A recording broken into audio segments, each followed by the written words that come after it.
तो hello guys, कैसे हो आप सब। उम्मीद करता हूँ बहुत अच्छे होंगे और अपनी स्टडी को बहुत अच्छे से कंटिन्यू भी कर रहे होंगे। दोस्तों, जैसे कि मैंने वादा किया था कि जल्दी ही हम कंटिन्यूअस सेशंस की स्टार्ट करेंगे, तो मैंने 3 चीज़ों के बारे में जो स्पेशली सोचा हुआ है, उसमें से भूगोल विषय है और इतिहास विषय है। साथ ही साथ हमारा जो शाम को लाइव सेशन होता था क्वेश्चन आंसर सीरीज का, वो वाला सेशन है। तो आज पहला दिन है गाइज, और मैं चाह रहा था कि हम आधुनिक भारत के इतिहास के साथ में शुरुआत करें। तो दोस्तों, मेरे पास में आधुनिक भारत का इतिहास विपिन चंद्र जी की किताब है, जिसको मैं एक बार पहले पढ़ चुका हूँ पूरी की पूरी किताब को। ओरिएंटल ब्लैक स्वान पब्लिकेशन की ये बुक है और इसको मैंने आज से वापस से पढ़ना स्टार्ट कर दिया है। तो मैंने आज वापस से पढ़ना स्टार्ट कर दिया है और मैंने इसको कराने का आपको तरीका, ये प्रोसेस ये सोचा है मैंने कि इसमें जो चैप्टर वाइज तरीके से पूरी की पूरी किताब लिखी गई है, उसी चैप्टर वाइज तरीके से मैं उसके कुछ कुछ पेजेस को कलेक्ट करके जितना आसानी से मैं आपको समझा सकूं, आसानी से आप तक जिनकी चीज़ें पहुंचा सकूं और साथ ही साथ आप जितना आसानी से समझ सकें। तो एक एक दिन में जितना हमसे हो सके उस हिसाब से हम इस बुक को धीरे धीरे करके आगे पढ़ते हुए जाएंगे। तो चैप्टर वाइज तरीके से हम इसको, जो पूरी की पूरी किताब है, इसको कवर करने का प्रयास करें। गाइज, आधुनिक भारत के इतिहास में एक अच्छी किताब लिखी गई है। इसके अलावा 2 और महत्वपूर्ण किताबें इतिहास के विषय में जिनको आपको बताया जाता है, उसमें बेसिकली आपका जो आधुनिक, जो प्राचीन भारत का इतिहास है, उसमें रामशरण शर्मा जी की किताब है। और इसके अलावा जो हमारा मध्यकालीन इतिहास है, तो वहाँ पे मध्यकालीन इतिहास और प्राचीन भारतीय इतिहास 2 किताबें रह जाती हैं, और ये तीसरी हमारी विपिन चंद्रा की आधुनिक भारत का इतिहास है। आप कोई भी जिन्होंने यूपीएससी क्लियर किया है या जहाँ से भी आप देखते हैं, तो जब कभी भी इतिहास के बारे में बात आती है तो हमेशा हमें आर्य शर्मा, विपिन चंद्रा के बारे में ही जो सजेशन है वो मिलते रहते हैं। और बहुत अच्छी किताब है सच में। इन्होंने जिस प्रकार से आधुनिक भारत के इतिहास को के परिवर्तन को समझाने का प्रयास किया हुआ है, वो बहुत अच्छा है। तो गाइज, इस बुक में जो इसका पहला चैप्टर है, गाइज जो इसका पहला चैप्टर यहाँ से अगर आप देख पा रहे होंगे, तो जो ये पहला चैप्टर है, पहला चैप्टर गाइज इसमें 18वीं सदी में भारत में राज्य और समाज, यानी कि जो 18th सेंचुरी है वहाँ पे हमारा राज्य और समाज किस तरीके से था, यहाँ से पहले चैप्टर के साथ में इन्होंने आधुनिक भारत के इतिहास की इस पुस्तक को स्टार्ट किया हुआ है। तो चलिए गाइज, इस पहले चैप्टर से जो कुछ मैंने देखा है और जो जितना मैंने 4-5-6 पेजेस में पढ़ा हुआ है अभी तक आज के दिन में, पिछले आधे 1 घंटे में, उसके बारे में आज मैं आपसे डिस्कस करने वाला हूँ। गाइज, पहले मैं थोड़ी सी आपको भूमिका बता देना चाह रहा हूँ ताकि आपको ये चीज़ बहुत अच्छे से समझ में आए। यूपीएससी, चाहे वो हमारा प्रीलिम एग्जाम हो चाहे मेन एग्जाम हो, दोनों में अगर इतिहास हमारा ऑप्शनल है और प्रीलिम्स में तो हमें इतिहास पढ़ना ही पढ़ना है, तो वहाँ पे हम देखते हैं मुख्य रूप से हमें इतिहास में 3 सेशंस दिखाई देते हैं। पहला है हमारा है प्राचीन भारत के इतिहास का सेशन, दूसरा हमारा है मध्यकालीन इतिहास का सेशन और तीसरा है हमारा आधुनिक इतिहास का सेशन।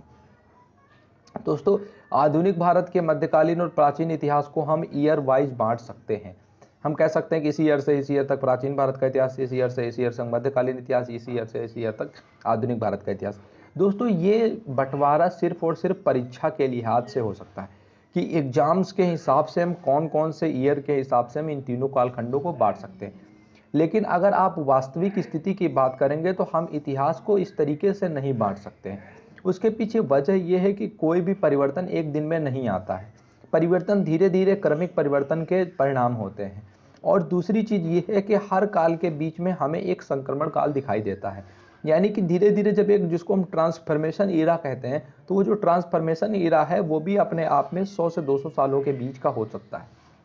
जैसे कि हम मध्यकालीन इतिहास से जब आधुनिक भारत की इतिहास की राजनीति की ओर से बढ़ते हैं, तो आपने चाहे जितनी इतिहास की किताबें पढ़ी होंगी, उनमें अक्सर करके आपको पहला चैप्टर मिलेगा मुगल इतिहास का पतन और विघटन। इसके बाद में आपको फिर आधुनिक भारत के इतिहास में यूरोपीय कंपनियों के आगमन के साथ में उस किताब का आरंभ होता है। अगर आपको यकीन नहीं है तो आप आज इतिहास की कोई भी किताब उठा करके देखिएगा, जो आधुनिक इतिहास की आपके पास में किताब होगी, उसके जो चैप्टर्स होंगे वो यूरोपीय कंपनियों के आगमन और मुगल काल का और पतन और विघटन से ही स्टार्ट होते हैं। तो दोस्तों, इसलिए जब कभी भी आप आधुनिक भारत के इतिहास को पढ़ना स्टार्ट करेंगे, अगर आप ठीक प्रकार से आधुनिक भारत की राजनीति को समझना चाहते हैं, तो आपको मुगल काल के पतन और विघटन को बहुत अच्छे से पढ़ना होगा, क्योंकि आधुनिक काल की सारी जड़ें, सारे के सारे सामाजिक परिवर्तन इस संक्रमण काल में ही छिपे हुए हैं। आज जैसे मैं जब ये बुक पढ़ रहा था विपिन चंद्रा जी की, तो विपिन चंद्रा जी ने जब आधुनिक भारत के इतिहास में जब 18वीं सदी में भारत में राज्य और समाज को समझाया है, तो इन्होंने इस चैप्टर में बाकायदा ये चीज़ बताई है कि इसीलिए मैंने प्रमुख व्यक्तियों पर फोकस न करके या प्रमुख तथ्यों पर फोकस न करके मैंने इस चैप्टर को यहाँ से स्टार्ट किया है कि इस समय में जो हमारा समाज था और जो हमारे राज्य थे उनकी सिचुएशन किस प्रकार से थी। जब मैं इस चैप्टर को यहाँ पर पढ़ रहा था तो इनकी पहली लाइंस के साथ में मैं इस चैप्टर को कुछ स्टार्ट करता हूँ। गाइस, इन्होंने लिखा है कि मुगल साम्राज्य के कमजोर होने के साथ साथ स्थानीय राजनीति और आर्थिक शक्तियां सिर उठाने लगी और अपना दबाव बढ़ाने लगी। 17वीं सेंचुरी के अंत होते होते और उसके बाद की राजनीति में बहुत बड़े व्यापक परिवर्तन हुए। 18वीं सदी के दौरान बिखरते मुगल साम्राज्य और उसका खंडित राजनीतिक परिवर्तन व्यवस्था पर बड़ी संख्या में स्वतंत्र और अर्ध स्वतंत्र शक्तियां उठ खड़ी हुई, जैसे बंगाल, अवध, हैदराबाद, मैसूर और मराठा राजशाही। अंग्रेजों को भारत पर अपना प्रभुत्व स्थापित करने के लिए इन्हीं ताकतों पर विजय प्राप्त करनी पड़ी। गाइस, इसका मतलब ये है कि जैसे जैसे जब 7वीं सेंचुरी के एंड होने के बाद में जब 17वीं शताब्दी का अंत होने के साथ में जैसे जैसे 18वीं शताब्दी आगे बढ़ी, मुगल साम्राज्य का धीरे धीरे करके क्षय होता गया, मुगल साम्राज्य कमजोर होता गया। ऐसे में जो महत्वपूर्ण राजवंश थे, जो महत्वपूर्ण हमारे इनके दीवान थे, उन्होंने क्या किया, अपनी स्वायत्तता हासिल की। इसमें विशेष रूप से बंगाल, अवध और हैदराबाद दिखाई देता है। हैदराबाद से ही कालांतर में कर्नाटक जो होता है वो हो जाता है सादतुल्ला खां के नेतृत्व में, वो अलग हो जाता है। फिर 1740 तक आते आते कर्नाटक का भी धीरे धीरे करके पतन होता है और उसके भी पीछे बड़े बड़े रीजन्स होते हैं। इसके अलावा गाइस, जो 3-4 और हमें महत्वपूर्ण रूप से शक्तियों के बारे में पढ़ना है, जिनमें एक हमको पढ़ना होगा मैसूर की शक्ति, इसके अलावा मराठे, इसके अलावा पंजाब की स्थिति। तो इन स्थितियों के बारे में भी हम पढ़ेंगे जहाँ पे कुछ चेंजेस आ रहे थे। तो जो 18वीं शताब्दी में जब संक्रमण काल आता है, 17वीं शताब्दी और 18वीं शताब्दी के बीच में जब संक्रमण का पूरा काल आता है, वहां पर अनेक शक्तियां होती हैं जो अपने सर उठाने लगती हैं। तो बेसिकली हमें पढ़ना है बंगाल, अवध, हैदराबाद और मैसूर। बाद में फिर हम पढ़ेंगे मराठों की स्थिति, जाटों की स्थिति, मैसूर का क्या इतिहास रहा, साथ ही साथ पंजाब के रीजन में क्या सिचुएशन चल रही थी उसके बारे में। गाइज, अगर हम आगे देखें तो इन्होंने जब यहाँ पे आगे इस चैप्टर के कालांतर में हम आगे बढ़ करके आते हैं तो इन्होंने बहुत अच्छे से एक चीज एक्सप्लेन की हुई है। और ये क्वेश्चन शायद ही किसी के दिमाग में आता होगा, लेकिन जिस तरीके से एक्सप्लेन किया इन्होंने, ये चीज बहुत ज्यादा अच्छी लगी मुझे। क्योंकि सिचुएशन ये थी गाइज कि जब मुगल साम्राज्य कमजोर पड़ा तब भी जो मुगलों से स्वतंत्र हुए, इन्होंने सीधे तौर से ये बात कही है कि जो राज्य मुगलों से स्वतंत्र हुए, कमोबेश उनकी प्रशासन पद्धति, उनकी राजस्व व्यवस्था मुगलों से अलग नहीं थी। एक तो सबसे बड़ी सिचुएशन ये रही कि जो महत्वपूर्ण रूप से अलग हुए इनके प्रदेश, मुगलों से अलग होने वाले प्रदेश, इन प्रदेशों ने भी कभी सीधे तौर से मुगल साम्राज्य को चुनौती नहीं दी, यद्यपि कि ये स्वतंत्र थे। जैसा कि अगर आप हैदराबाद के बारे में जब भी मैं आपको बताऊंगा तो वहां पर जो हैदराबाद का निजाम होता है, हैदराबाद का निजाम पूर्ण रूप से उपाधियां बांट रहा होता है, अपने मन से युद्ध कर रहा होता है, अपनी सीमाओं में परिवर्तन कर रहा होता है, राजस्व की व्यवस्थाएं तय कर रहा होता है। इसके बावजूद भी जो हैदराबाद की राजशाही व्यवस्था होती है, आसफशाही व्यवस्था होती है, वहां पर क्या होता है, वो सीधे तौर से मुगल सत्ता को चुनौती नहीं दे रहे होते हैं। जब बात आती है 1720 से 1722 तक, 1720 से लेकर के 1722 तक काफी ज्यादा हैदराबाद का जो निजाम था वो अपनी स्थिति सुदृढ़ कर चुका था। इसके बाद में 1722 से 1724 तक उसको दिल्ली में निजाम जो उसको दीवान रहने का भी मौका मिला, लेकिन चूंकि वो वहां की दीवानी से इतना ज्यादा ऊब चुका था और जो बहादुर शाह था वो उसकी जो नीतियां थी जिसको वो चेंजेस करना चाह रहा था, जब उसमें वो सफल नहीं हो पाया तो वो वापस से लौट करके अपने हैदराबाद आ गया और 1724 से आकर के फिर वो स्वतंत्र रूप से शासन चलाने लगा। इसी प्रकार की कुछ स्थिति अवध की भी रही और बंगाल की भी रही। बंगाल में करीब करीब 40 सालों तक हमें दिखाई देता है कि जो मुर्शीद कुली खान होता है, 20 सालों तक हमें दिखाई देता है मुर्शीद कुली खान एक महत्वपूर्ण रूप से शासक के रूप में उभरता है, लेकिन वो अपनी आज़ादी बाद में जाकर के हासिल करता है और आज़ादी हासिल करने के बाद में भी वो राजस्व क्या होता है, मुगल शासन तक पहुंचा रहा होता है। तो इसका सीधे तौर से हम ये निष्कर्ष निकाल सकते हैं कि इन्होंने कभी भी सीधे तौर से मुगल वंश से जो है मुगल सत्ता को चुनौती नहीं दी। बात आती है पूर्वी घाट की, पश्चिमी घाट की और बिल्कुल पूर्वोत्तर भारत की। यद्यपि कि इन स्थानों पर मुगलों का कभी भी प्रत्यक्ष रूप से अच्छा शासन नहीं रहा, वहां पर विशेष रूप से ये होता था कि जो सिचुएशन थी वहां पर जो भी शासक थे उन्होंने सिर्फ और सिर्फ मुगलों की अधीनता स्वीकार की हुई थी। बाकी अगर वास्तविक स्थिति के रूप में हम देखें तो वो पूरी तरीके से क्या कर रहे थे कि वो पूरी तरीके से अपने इंडिविजुअली ही वहां पर शासन चला रहे थे, यद्यपि कि उनकी भी शासन प्रणाली और राजस्व व्यवस्था मुगलों की राजस्व व्यवस्था से मेल खाती हुई ही थी। आइए मैं आपको बताता हूं, जो एक बेसिक क्वेश्चन इन्होंने यहाँ पे उठाया और उसका आंसर इन्होंने बहुत अच्छे तरीके से बहुत चंद लाइनों में दिया है। आपको ये चीज उम्मीद है कि समझ में आएगी। गाइज, इन्होंने बताया है कि ये बात सही है कि 17वीं शताब्दी में जो आर्थिक संकट शुरू हुए थे उनकी रोकथाम इनमें से कोई भी राज्य सफलतापूर्वक नहीं कर पाया। इनमें से राज्यों का तात्पर्य है जो बंगाल, अवध और हैदराबाद के अलावा जो हमारे मराठे और बाकी जो स्वतंत्र हुए राज्य थे वो। तो 17वीं शताब्दी में जो आर्थिक संकट शुरू हुए थे उनकी रोकथाम इनमें से कोई भी राज्य सफलतापूर्वक नहीं कर पाया। इनमें से सभी राज्य मूल रूप से कर उगाहने वाले राज्य बने रहे। जमींदारों और जागीरदारों की संख्या तथा राजनीतिक ताकत में लगातार वृद्धि होती गई। कृषि से होने वाली आमदनी के लिए लगातार वे आपस में लड़ते थे। इसके साथ साथ किसानों की हालत दिनों दिन बिगड़ती चली गई। यहाँ इन राज्यों ने आंतरिक व्यापार को ठप नहीं होने दिया, वहीं इन्होंने विदेश से व्यापार को बढ़ावा देने की भी कोशिश की, लेकिन अपने राज्यों के आधारभूत औद्योगिक और वाणिज्यिक ढांचे को आधुनिक रूप देने के लिए इन लोगों ने कुछ नहीं किया। इससे ये बात साफ हो जाती है कि वे आपस में संगठित क्यों नहीं हो पाए और विदेशी आक्रमणों को विफल करने में उनको क्यों सफलता हासिल नहीं हुई।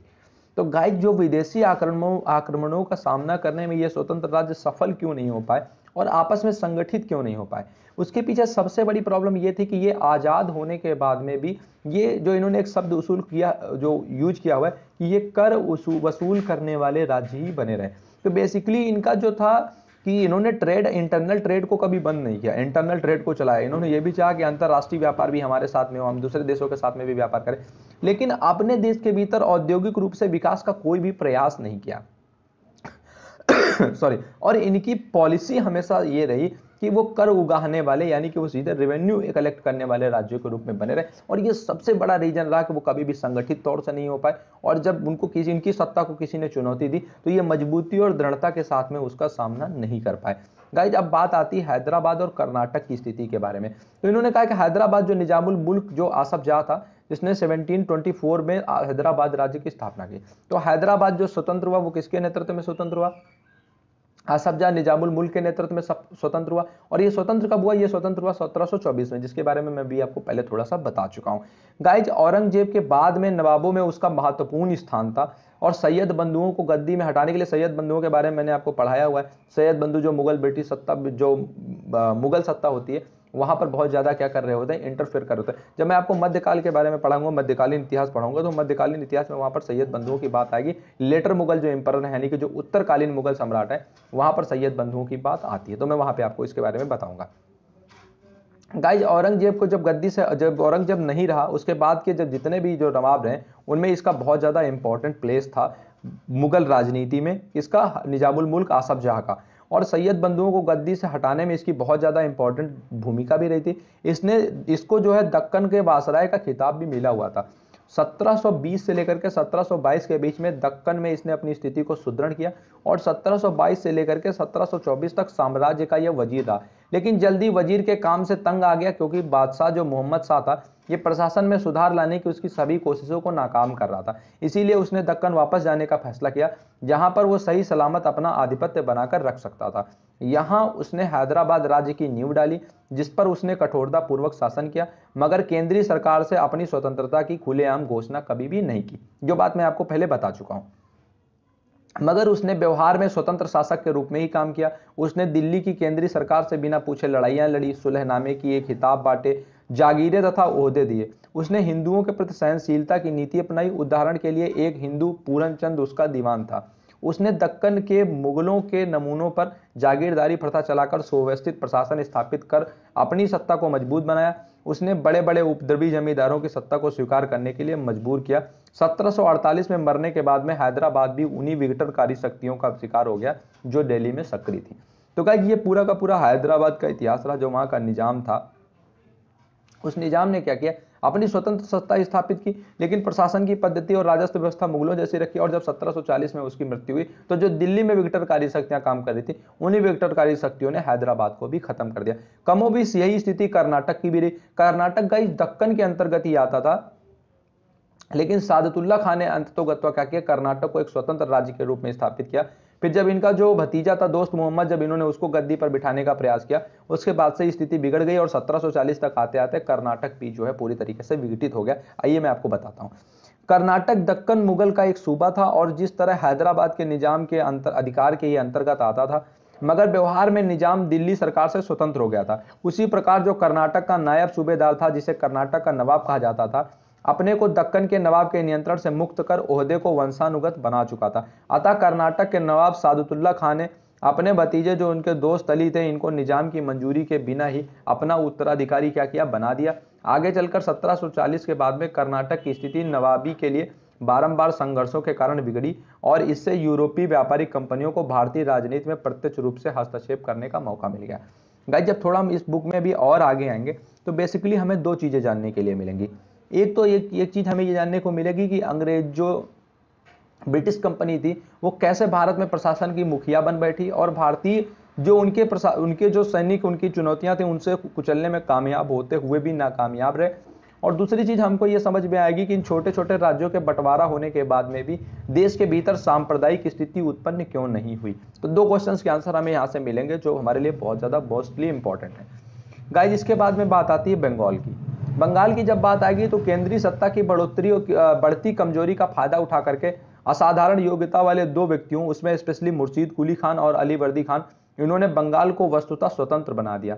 मुर्शीद कुली खान को 1717 में जाकर बंगाल का सूबेदार बनाया गया और मगर वह उसका वास्तविक शासक 1700 से ही था। जैसे मैंने आपको बताया था कि पिछले 20 सालों से था, ये 1700 से लेकर के वहां पर प्रशासन में था, लेकिन 1720 में इसको जैसे ही वहां पर सूबेदार बनाया गया, ये पूरी तरीके से क्या हो गया, स्वतंत्र हो गया। फिर इसकी पीढ़ियां का पीढ़ियां पूरा का पूरा आकर के हमें दिखाई देता है और अली वर्दी खां के समय तक बंगाल में इनकी स्थिति बहुत ज्यादा मजबूत रहती है। बाद में फिर जब सिराजुद्दौला आता है और प्लासी के युद्ध के बाद में फिर सारी चीजें धीरे धीरे करके बदल जाती हैं और स्थिति अंग्रेजों के पक्ष में चली जाती है। बंगाल का ये पूरा का पूरा इतिहास रहा। इसमें से क्या होता है, बाद में क्या होता है कि जब मुर्शीद कुली खां की डेथ होती है, इसके बाद में इनके दामाद शुजाउद्दीन को बंगाल पर 1739 में गद्दी पर बिठाया जाता है। इसके बाद में इनका बेटा सरफराज खां बैठता है और इसी सरफराज खां को हटा करके अली वर्दी खां क्या हो जाता है, नवाब बन जाता है। अब इन तीनों नवाबों ने बंगाल में शांतिपूर्ण और सुव्यवस्थित प्रशासन किया। इन्होंने व्यापार और उद्योग को बढ़ावा दिया। स्पेशली मुर्शीद कुली खान ने प्रशासन में बहुत मितव्यता बरती, यानी कि खर्च में उसने बहुत ज्यादा कमी करी। उसने बंगाल के वित्तीय मामलों का प्रबंधन नए सिरे से किया। तो जो मुर्शीद कुली खान स्पेशली रहा, मुर्शीद कुली खान प्रशासन में सुधारों का काफी ज्यादा इच्छुक था और इसीलिए इसने ऐसा किया कि जो प्रशासन संबंधी अभी तक चीजें थी उनमें काफी ज्यादा बड़े बड़े चेंजेस किए। तो बंगाल में इसीलिए स्थिति हमें बाकी स्टेट्स की अपेक्षा वहां पर थोड़ा सा डिफरेंट दिखाई देती है। जब हम आते हैं उत्तरकालीन आधुनिक इतिहास की बात करते हैं वहां पर। गाइस, इसके बाद में बात आती है कि इसने भू राजस्व को समर्थ बनाने के लिए तकवी ऋण भी दिए। इसने इजारा की व्यवस्था, इजारा गाइस होता है जहां पर कर को ठेके में वसूलने की आजादी दे दी जाती है, तो इसने इजारा की व्यवस्था की ईजाद की। इसके अलावा जो तकवी ऋण था उसकी भी शुरुआत की। तो मुर्शीद कुली खान ने इजारा की व्यवस्था और तकवी ऋण, ये दोनों चीजों की शुरुआत जो है मुर्शीद कुली खान ने बंगाल के अंदर में की। इसके भूमि सुधारों का परिणाम यह हुआ कि अनेक पुराने जमींदारों को बाहर निकाला गया और उनकी जगह पर अभी पनपे इजारेदार आ गए। मुर्शीद कुली खां और उसके बाद के नवाबों ने हिंदुओं और मुसलमानों को रोजगार के मामले में समान अवसर दिए। उन्होंने सबसे ऊंचे नागरिक ओहदों और कई फौजी ओहदों पर बंगालियों को रखा, जिनमें से अधिकतर हिंदू थे। इजारेदारों को चुनते समय मुर्शीद कुली खां ने स्थानीय जमींदारों और महाजनों को प्राथमिकता दी, जिनमें से अधिकांश हिंदू थे। इस प्रकार से बंगाल में एक नए भू अभिजात वर्ग को जन्म दिया गया। तो गाइस, जब भी ट्रांसफॉर्मेशन होता है, चूंकि हमें पता है जो इतिहास है, इतिहास मुख्य रूप से परिवर्तन की कहानी है, चेंजेस की कहानी है। और उस चेंजेस की कहानी में हमें जब दिखाई देता है कि जो हमारा अली वर्दी खान होता है और जो मुर्शीद कुली खान होता है, ये जो प्रशासन में अपने चेंजेस को लेकर के आते हैं, इनके फलस्वरूप एक नए जमींदार वर्ग का यहाँ पर उदय होता है। और आगे चल करके यही जो जमींदार वर्ग है, यही बहुत महत्वपूर्ण भूमिका निभाता है प्लासी के युद्ध में। जब हम देखते हैं मुख्य रूप से जो एक बैंकर होते हैं जगत सेठ, और बाकी जो इनके वापस, जिनको हम बोलते हैं कि जिन्होंने प्लासी के युद्ध से पहले नवाब के साथ में गद्दारी की थी, वो लोग इसी मध्य वर्ग का, इसी अभिजात वर्ग का परिणाम होते हैं, जो यहाँ से जो क्लास का उदय हो रहा है। गाइस, तीनों नवाबों ने माना कि व्यापार का प्रसार जनता और सरकार के लिए फायदेमंद है। तीनों नवाबों का तात्पर्य बंगाल, हैदराबाद और अवध के नवाब से है। इसीलिए इन्होंने भारतीय और विदेशी सभी व्यापारियों को बढ़ावा दिया। नियमित थानों और चौकियों की व्यवस्था कर सड़कों और नदियों की सुरक्षा का इंतजाम किया। इन्होंने अफसरों के निजी व्यापार पर रोक लगाई। साथ ही इस बात का भी ध्यान रखा कि विदेशी व्यापारिक कंपनियों तथा नौकरों पर कड़ा नियंत्रण रखा जाए और उन्हें अपने विशेषाधिकारों का दुरुपयोग न करने दिया जाए। गाइस, अंग्रेजी ईस्ट इंडिया कंपनी के नौकरों को देश के कानूनों का पालन करने और अन्य व्यापारिक बराबर सीमा शुल्क देने के लिए मजबूर किया गया। अली वर्दी खां ने अंग्रेजों और फ्रांसीसियों को कलकत्ता और चंद्रनगर के अपने कारखानों की किलेबंदी की इजाजत नहीं दी। इन सबके बावजूद बंगाल के नवाब एक दृष्टि से बड़े नासमझ और लापरवाह साबित हुए। अंग्रेजी ईस्ट इंडिया कंपनी की प्रवृत्ति 1707 के बाद से ही अपनी मांगों को मनवाने के लिए सैनिक शक्ति का उपयोग करने और उसके इस्तेमाल की धमकी देने की होने लगी। नवाब ने इस प्रवृत्ति को मजबूती से नहीं दबाया। वे कंपनी की धमकियों का जवाब देने की ताकत रखते थे, मगर इनका निरंतर यह विश्वास रहा कि कोई भी मात्र व्यापारिक कंपनी उनकी सत्ता के लिए कोई खतरा पैदा नहीं कर सकती। वे इस बात को महसूस नहीं कर सके कि अंग्रेजी कंपनी व्यापारिक कंपनी मात्र नहीं थी, बल्कि उस समय के अत्यंत आक्रामक और विस्तारवादी उपनिवेश की प्रतिनिधि थी। प्रॉब्लम गाइस यहां पर जानते हैं सबसे बड़ी क्या हुई। प्रशासन को जब भी चुनौती अंग्रेजों की तरफ से दी गई तो शुरुआती दिनों में पूरी तरीके से नवाब और राज्य सक्षम थे कि वो अंग्रेजों की उन सैनिक शक्तियों का जवाब दे सके, लेकिन इनकी हमेशा से बड़ी अयोग्यतापूर्ण हम कहें बड़ी ढुलमुल नीति रही उनकी चुनौतियों के खिलाफ, क्योंकि उनको हमेशा से ये लगता था कि कोई व्यापारिक कंपनी कभी भी उनके लिए खतरा नहीं बन सकती है। जैसे हम किसी छोटे चैलेंजेस को अपने छोटे चैलेंजेस को क्या करते हैं कि ये हमारे लिए कोई बहुत बड़ा इशू नहीं है। इनको जैसे एग्जाम को पैटर्न से हम अगर अपने एग्जाम्पल से समझ ले तो हमारे लिए क्या होता है, हम छोटे सब्जेक्ट्स के बारे में हमारा यही होता है ठीक है एग्जाम से 10 दिन पहले हम उनका रिवीजन कर लेंगे और उस पर प्रीलिम्स में पता चला 12 क्वेश्चन वहीं से आ जाते हैं और हमने ठीक से रिवाइज नहीं किया, फिर हम सोचते हैं यार कि इसको तो हम हल्के में ले रहे थे और यही हमारे लिए सबसे चैलेंजिंग बन गया, अब तो मेंस नहीं देने को मिलेगा क्योंकि ये एग्जाम ये जो क्वेश्चन थे ये मेरे के सारे गलत हो गए। तो ऐसे करके इन्होंने भी इनके साथ सिचुएशन रही। अब यहाँ पे सबसे बड़ी जो काम आई, जो सबसे बड़ी अदूरदर्शिता का कारण यह था जो यहाँ पर इन्होंने बताया हुआ है, ये चीज मुझे अच्छी लगी, आप सुनिएगा फिर मैं आपको एक्सप्लेन करता हूँ।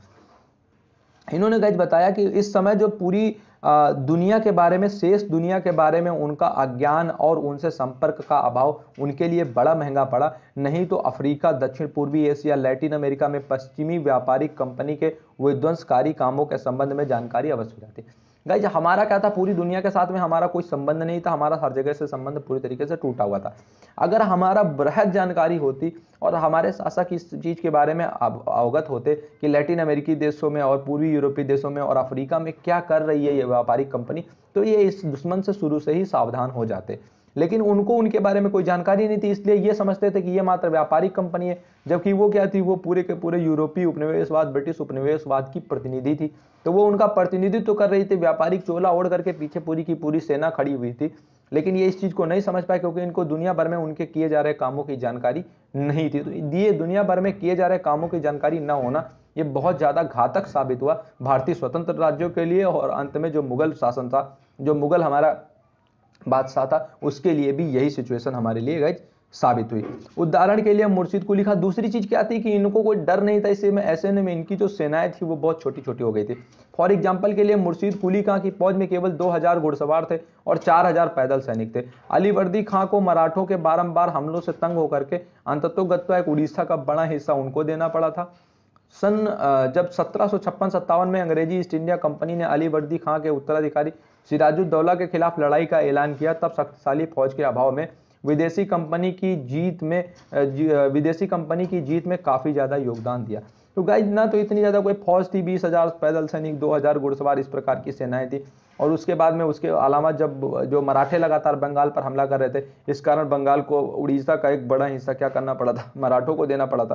तो ऐसे में स्थिति और ज्यादा कमजोर हो गई थी, ऊपर से इनके पास सेनाएं भी नहीं थी। ऐसे में जब सिराजुद्दौला के ऊपर हमला हुआ उसमें भी आधे गद्दार निकल गए तो हार बिल्कुल निश्चित हो गई। जरा सा युद्ध हुआ, जरा सा युद्ध क्या, वो भी युद्ध नहीं हुआ, सेनाएं पहले ही भाग गई थी और पूरी तरीके से बंगाल की जो सिचुएशन थी वो पलट गई। इसके बाद में गाइस फिर यही सिचुएशन आती है अवध की। अवध जो होता है ये 1722 में, इसमें बुरहानुल मुल्क को क्या किया जाता है, सूबेदार बनाया जाता है। और ये बहुत ज्यादा निडर, कर्मठ और दृढ़ प्रतिज्ञ, तेज प्रकार के व्यक्ति थे। और इनकी नियुक्ति के समय कई बगावती जमींदारों ने हर प्रांत में हर जगह सिर उठाया, मालगुजारी देने से इनकार किया, अपनी निजी सेवाएं गठित की, किले बनाए, शाही सरकार की अवज्ञा की। कई वर्षों तक शहादत खां को उनसे लड़ना पड़ा, उनकी अंदरगर्दी को खत्म करना पड़ा। शहादत खां ने 1723 में नया राजस्व बंदोबस्त यानी कि रेवेन्यू सेटलमेंट लागू किया। कहा जाता है कि उचित भू लगान लगाकर बड़े जमींदारों के जुल्मों से बचाकर उसने किसानों की हालत को बेहतर बनाया। बंगाल के नवाबों की तरह उसने हिंदुओं और मुसलमानों के बीच कोई भेदभाव नहीं किया।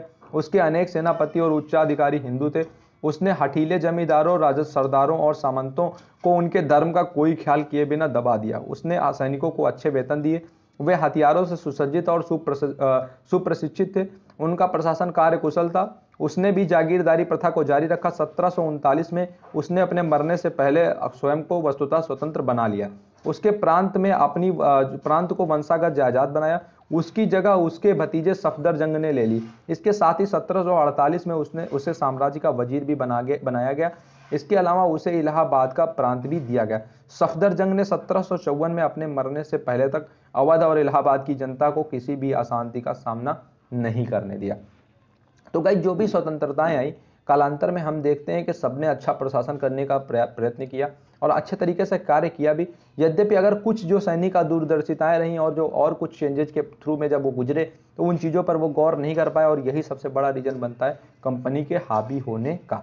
तो ये रहा कुछ अवध का इतिहास, बंगाल का इतिहास और हैदराबाद का इतिहास। इसके बाद में जब मैं इस बुक को आगे कंटिन्यू करूंगा तो फिर मैं आगे इस बुक से जुड़ी हुई सारी चीज़ें आपको बताऊंगा। ये तो अभी शुरुआत है, एक तरीके से हम कह सकते हैं कि आज का पूरा दिन अभी ये भूमिका ही रहा, और जब तक ये 18वीं शताब्दी में भारत राज्य और समाज का जो चैप्टर है ये चलेगा तो ये पूरा का पूरा भूमिका है जो हमें चेंजेस को समझाएगी कि किस प्रकार से आधुनिक भारत के इतिहास में आगे हमें चेंजेस दिखाई पड़ते हैं। तो उन चेंजेस के साथ में जब हम आगे बढ़ेंगे तो हमको आधुनिक इतिहास को समझने में बहुत आसानी होगी। और जैसे ही हम सेकंड चैप्टर पे पहुंचेंगे तो मेरे पास में 2 आधुनिक इतिहास की और किताबें हैं। एक अलका सिंह की है, इसके अलावा दूसरी किरण पब्लिकेशन की है। तो वहां से मैं आपको साथ ही साथ इन पूरे परिवर्तन के इतिहास के साथ में फैक्ट्स को भी लेकर के चलूंगा। तो जब आपको फैक्ट्स भी मिलेंगे और स्टोरीज भी मिलेंगी तो आपको पता भी नहीं चलेगा कि आपको आधुनिक भारत का इतिहास कब कितने अच्छे से आ जाएगा।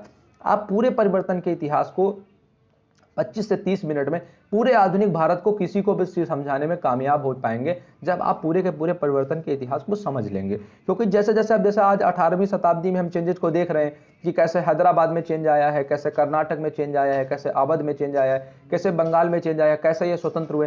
फिर साथ ही साथ हमने ये भी देख लिया कि बंगाल की हार के क्या कारण रहे, या बाकी जो पूरी के पूरे हमारे स्वतंत्र राज्य रहे उनके हार के क्या कारण रहे। इस प्रकार से जब हमें समझाना होगा किसी को, या जब हमें ये किसी को लिखना होगा, कहीं पर जाकर के लिखना होगा, तो हम इसके बारे में बहुत बेटर तरीके से, बहुत अच्छे तरीके से अपने जो विचार हैं उनको पहुंचा पाएंगे, उनको हम लिख पाएंगे और अच्छे तरीके से हम अपने आंसर्स को डेकोरेट कर पाएंगे।